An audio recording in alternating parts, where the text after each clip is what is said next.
O esporte, oferecimento ATL, cobertura 100% digital em todo o Brasil.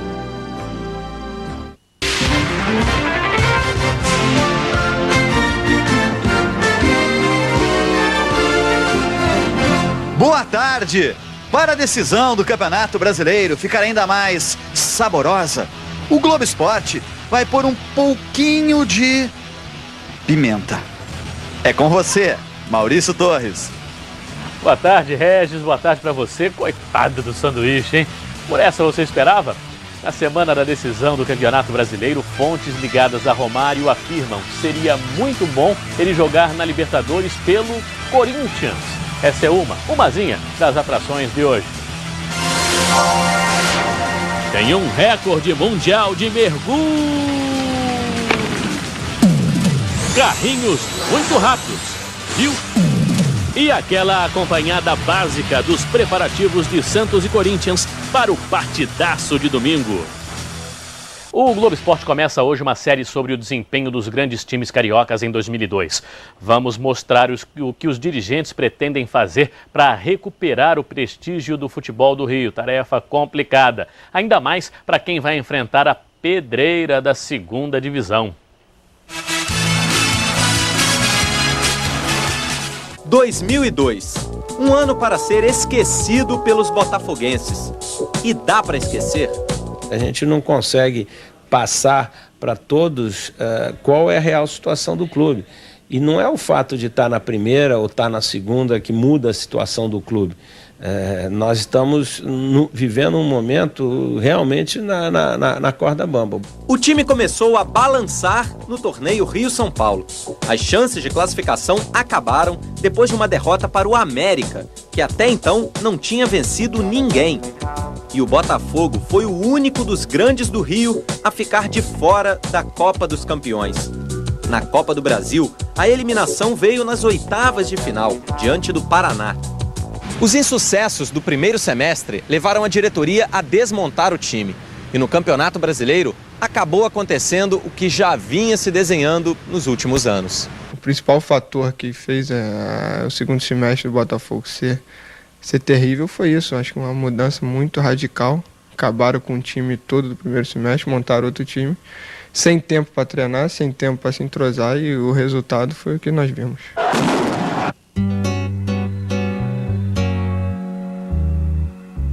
Rebaixamento, segunda divisão. Um pesadelo que rondava o Botafogo e se confirmou agora. Foi uma temporada de derrotas. Em 73 jogos, o time venceu 24, empatou 23, perdeu 26. Trocou de técnico 5 vezes ao longo da temporada, 4 só no Campeonato Brasileiro. A queda para a Série B foi inevitável. Para 2003, um novo presidente e velhos problemas. O Botafogo tem as suas contas bloqueadas, o Botafogo não tem receita. Criatividade, austeridade, responsabilidade, a lista de necessidades é enorme. O objetivo é um só: recuperar o orgulho alvinegro. O Botafogo, em 2004, completará 100 anos de futebol e nós queremos ter a possibilidade com o projeto que temos, de estar alcançando esses resultados já a partir do próximo ano. Botafogo, levanta e anda. Enquanto isso não acontece, a gente anuncia para daqui a pouquinho notícias ao vivo de Santos e Corinthians. E os reis da primeira marcha dão show em Curitiba.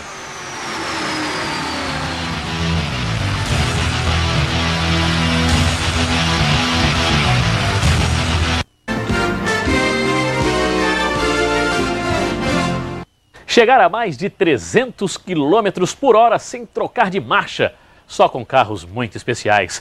É a última etapa do Brasileiro de Arrancada em Curitiba.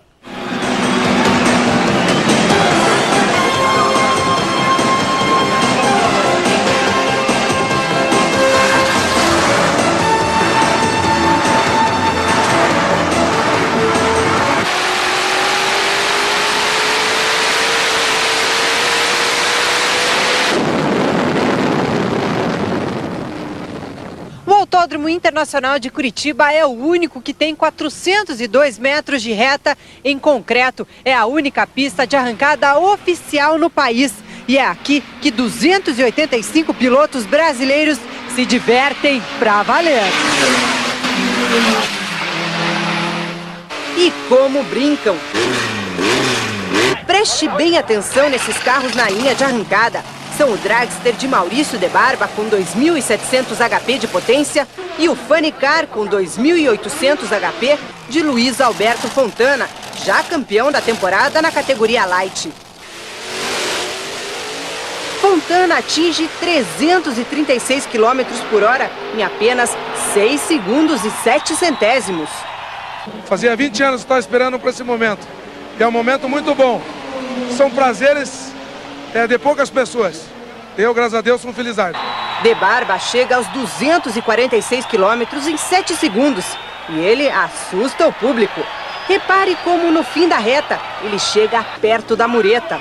Ufa, essa foi por pouco. De repente eu olhei a grama e quando vi que ia causar um acidente, vi que abriu os paraquedas. Não teve jeito, medo eu não digo, mas quando cheguei aqui eu falei, opa, graças a Deus estamos vivos e tá tudo em ordem com o carro. A última etapa do Festival Brasileiro de Arrancada é um show de potência e velocidade.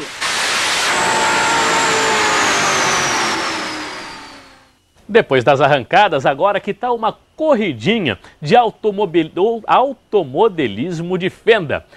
É o velho e bom Autorama. Brincadeira boa, né? Mas para alguns é coisa séria. Chassis, eixos e pneus cabem na palma das mãos e dão asas aos sonhos de quem não conseguiu ser piloto de Fórmula 1. O ronco dos motores está mais para motorzinho de dentista.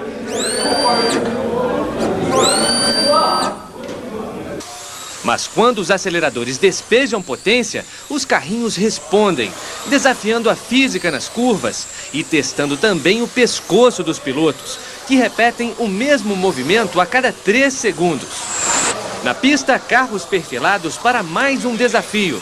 22 pilotos participam da 6ª e última etapa da Copa Rio Minas de automodelismo de fenda em Juiz de Fora.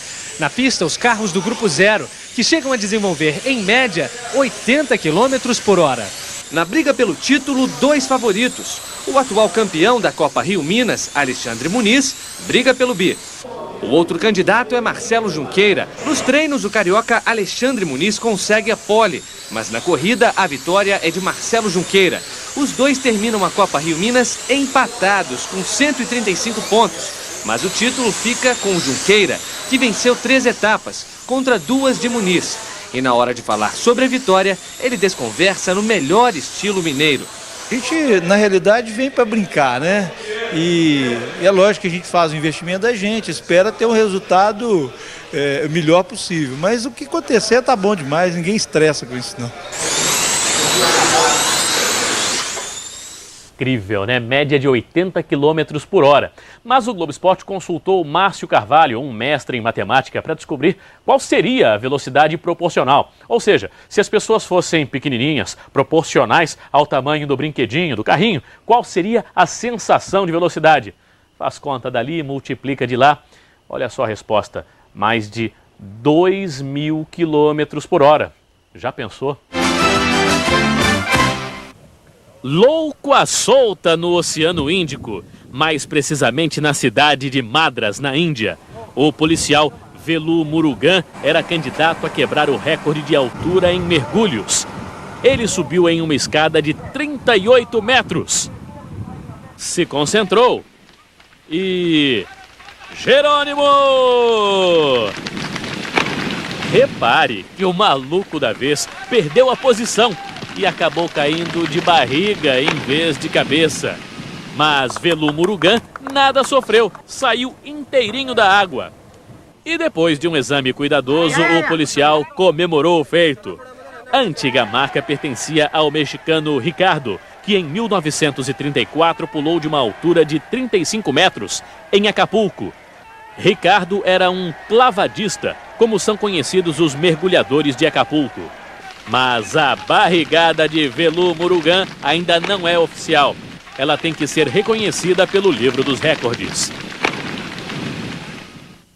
Doping, 2 anos de suspensão e adeus Olimpíada. O pivô Baby da seleção de basquete foi flagrado durante o Mundial de Setembro em Indianápolis pelo uso do esteroide anabólico norandrosterone, parte de um suplemento alimentar ingerido pelo atleta. Baby, que se chama Rafael Araújo, tem 22 anos e poderá continuar jogando pela Liga Universitária dos Estados Unidos. Lá, ele foi absolvido.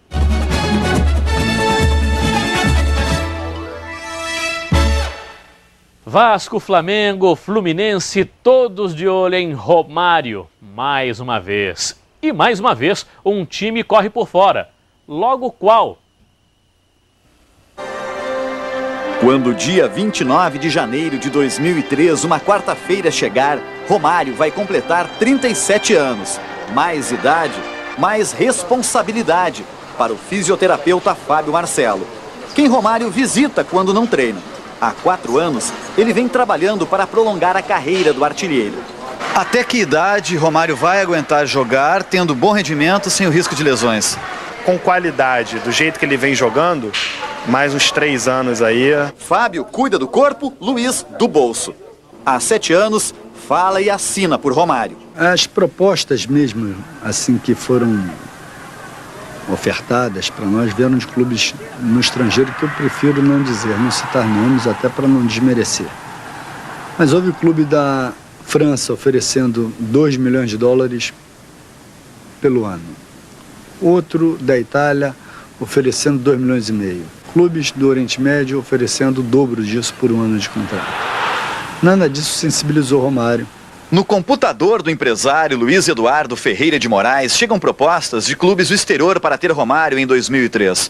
Mas o baixinho prefere jogar no Rio de Janeiro. Apesar de quem trata dos negócios de Romário não descartar a possibilidade de que ele possa jogar onde não tem praia. Particularmente, ainda que me desculpe o tricolor dessa vez, eu achava que ele teria que passar por um clube paulista para... Isso faria bem a carreira dele. O Romário é jogador do Brasil, é jogador do Rio. Ele é carioca, mas é jogador do Brasil. Ele é querido pela torcida corintiana. Na hora que o corintiano xinga o Romário, é porque ele ama o Romário. Que sabe que, felizmente, ele saiu de campo. Senão, né? Se o Romário disputaria a Libertadores por um grande clube como o Corinthians, com uma grande torcida, imagino que sim, não teria problema nenhum. O professor Parreira é amigo do Romário, é amigo nosso, ele até teria dito isso anteriormente, enfim. O Romário joga por prazer, joga por desafios, seria um desafio bom. Mas, por enquanto, o porta-voz de Romário vai dando apenas a mesma resposta para perguntas de torcedores do Corinthians. Leva o baixinho lá pro Timão, meu. Eu falei, não depende da gente, depende do Timão também, né? O recado sutil como um elefante está dado. E a decisão do Campeonato Brasileiro fica mais apimentada. Romário no Corinthians em 2003? César Augusto, como é que a notícia caiu aí em Extrema, Minas, onde o clube está concentrado, hein? Está concentrado em Extrema. Romário que não jogou no Corinthians, mas tem história. Um dos gols mais bonitos da carreira dele foi contra o Corinthians, aquele elástico no Amaral. Outro gol super bonito que ele acha que é o mais bonito da carreira, na Copa do Mundo de 94. Quem era o técnico? Carlos Alberto Parreira. Parreira, técnico do Corinthians. Conversei com o Parreira sobre isso. Ele não estava sabendo ainda da entrevista, conversei com ele. Ele disse que não é hora de falar sobre o assunto. Claro, quer manter a concentração total na final do Campeonato Brasileiro, no jogo contra o Santos. Hoje o Corinthians trabalhou pela manhã, um treino bastante puxado, o Parreira teve uma participação muito importante. O treino de ontem à tarde, recreativo, os jogadores ficaram mais liberados ali para relaxar. No de hoje não, um treino tático, parou várias vezes, conversou, gritou muito, orientou muito os jogadores. Esse é o trabalho do Parreira no treino de agora cedo. Outro treino está marcado para 5 horas da tarde. Quanto ao Romário, então, disse que ainda não é hora de falar sobre isso. Vamos às informações do Santos, com o repórter Mauro Talhaferri. O Santos aproveita o sossego de Jarinu, no interior paulista. Por aqui, os jogadores vão mais descansar do que treinar, ao contrário do que você viu aí com o Corinthians. A ordem é descansar. Hoje de manhã, por exemplo, a maioria dos jogadores ficou em seus quartos. Alguns foram pescar. Existe um lago aqui dentro do hotel. Outros foram se divertir no salão de jogos do hotel aqui em Jarinu. A gente, aliás, não pode passar desse ponto aqui. Os jogadores estão lá para cima e querem privacidade. Contato com os jornalistas mesmo, só às 4h30 da tarde, no horário do único treino do time no dia de hoje. O Globo Esporte continua com mais novidades do futebol brasileiro. A diretoria do Fluminense acaba de anunciar. A comissão técnica está de contrato renovado. Renato Gaúcho e o auxiliar Ricardo Rocha ficam no clube até o fim de 2003. Renato pediu à diretoria que renove o contrato de Romário e exigiu que os salários no ano que vem sejam pagos em dia. Renato Gaúcho dirigiu o time em 22 partidas e conquistou 12 vitórias, levando o Fluminense à 4ª colocação no Campeonato Brasileiro. Esperamos que sejamos ainda mais felizes do que fomos nesse final de 2002. Se Deus quiser, o centenário acaba ainda na metade de 2003 e até lá a gente vai lutar ainda para ganharmos um grande título. E olha aí os brasileiros na Libertadores. O Paysandu está no grupo 2 e vai enfrentar Universidade Católica, Cerro Porteño e Sporting Cristal. No grupo 3, o Santos pega o 12 de outubro, o América de Cali e o terceiro representante do Equador. Grêmio, grupo 5 contra Bolívar, Peñarol e Pumas do México. O Corinthians está na chave 8. Os adversários são The Strongest, o terceiro time uruguaio e o Cruz Azul. A Libertadores começa em fevereiro e os 2 primeiros de cada grupo se classificam. E no próximo bloco, um passeio pela história do futebol do Rio mostra qual o 5º time grande da cidade.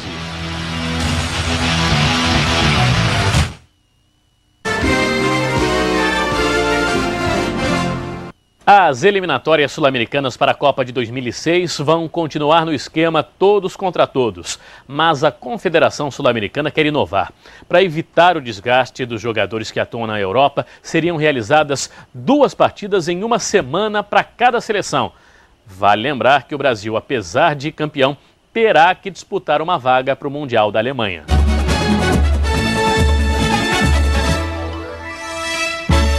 No Corinthians, a dúvida é se David joga ou não no domingo. No treino de hoje em Extrema, um candidato a substituto do atacante também se machucou. A derrota está marcada na memória. Acho que nós temos que passar uma borracha em cima. Acho que quando nós chegamos dentro do vestiário, nós sabemos que nós não jogamos nada, não produzimos nada. Aquilo que o professor Parreira pediu. A derrota ficou marcada no tornozelo de David. Robinho foi bem mais violento do que habilidoso. David não participou dos 2 primeiros treinos com o time em Extrema. Ficou em tratamento. Apareceu até um concorrente à vaga de atacante, mas com características defensivas demais. Um jogador como muitos, que joga bem sem a bola. Se movimenta. Também se machucou. Repare no replay, a entrada dura do zagueiro Marquinhos. Aconteceu dele aparecer atrás de mim, eu dei um pisão, mas sem querer. Vocês aí não tem nada não. Deve estar lá no DM com o David tratando. Quem Sara antes? Tomara que seja eu, né? Tomara que o cachorro fica aí se recuperando e eu possa estar pronto aí para jogar no domingo. Um dos destaques do jovem time do Santos busca inspiração no passado. Maurinho já sonha com o presente que vai dar ao ex-artilheiro que o revelou para o futebol. Meninos que seguem a tradição do Santos em apostar na juventude. Foi assim também em 78, quando o centroavante Juari era estrela de uma geração que fazia sucesso. Esses meninos, quando entraram no campeonato, entraram como nós entramos, desacreditados. Eu lembro disso, em 78, ninguém acreditava que nós teríamos condições de chegar. E eles estão chegando. O Santos foi campeão paulista com Milton Batata, Juari, Pita e João Paulo. Já como treinador do Fernandópolis... Foi eu que lancei o Maurinho, no Fernandópolis. O Maurinho foi lançado por mim no Fernandópolis. E o Maurinho jogava comigo de meia direita. Hoje você vê esse lateral direito. Então, a gente fica feliz porque a gente tem um pedacinho dentro desse time. Uma pessoa que me ajudou muito no começo, que me dava muito conselho. Acho que devo muito a ele. Acho que eu me lembro, acho que ninguém aí do elenco acho que acabou sendo campeão brasileiro. Acho que é um título que vai marcar muito para a nossa carreira. Força de vontade para realizar esse desejo não falta. Se bem que os colegas dizem que só em campo, porque na concentração falta energia e sobra sono. Chega no quadro e tá dormindo. Tá todo mundo jogando videogame, fazendo bagunça, ele tá dormindo, roncando. Só dorme, eu nunca vi um negócio desse, é um absurdo. Será que isso é reservando energia para a hora da partida? Deus te ouça, porque vai dormir assim em outro lugar. O soneca da turma diz que está se guardando para a final e assim entrar para a história do Santos como mestre Juari. E ele também passou aqui no Santos, acho que seria um presente também.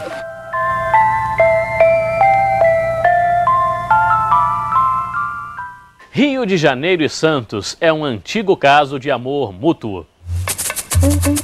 Santos e Rio de Janeiro, cidades de praias separadas por 494 quilômetros.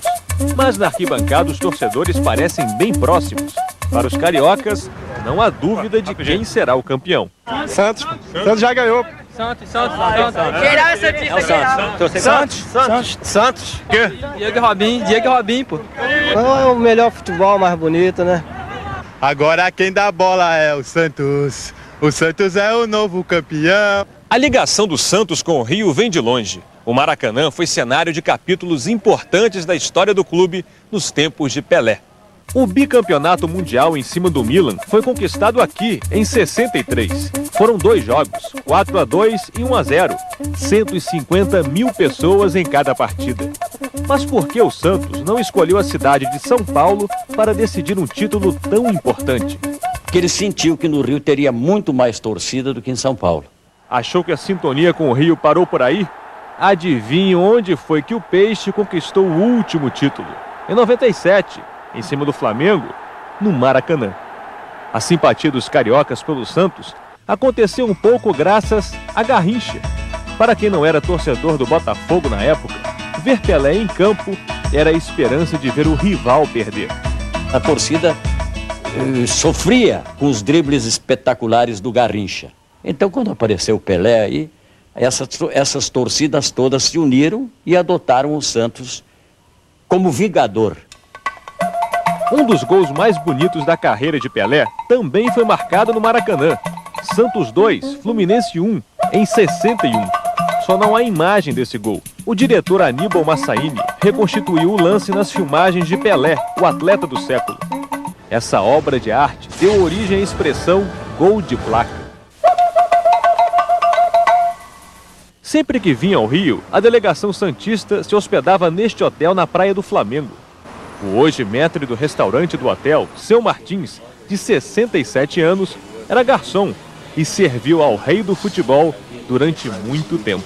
A partir de 58, eu servi ele até ele encerrar a carreira dele.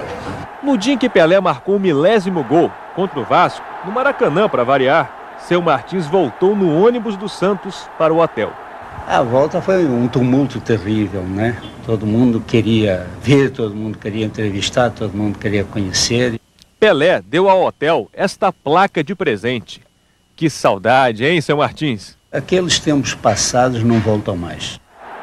E se voltassem, o que aconteceria se o Santos resolvesse enfrentar o Corinthians no Maracanã? Acredite, a torcida do Rio estaria toda do lado do Santos, inclusive a torcida do Botafogo. Mas seria bom os cariocas ensaiarem um pouquinho o hino do time adotado pela cidade. Santos! Agora quem dá bola é o Santos! O Santos é o novo campeão! É o alvinegro praiano! Alguma coisa assim. Campeão absoluto deste ano. Agora quem dá bola é... Globo Esporte, oferecimento ATL, cobertura 100% digital em todo o Brasil.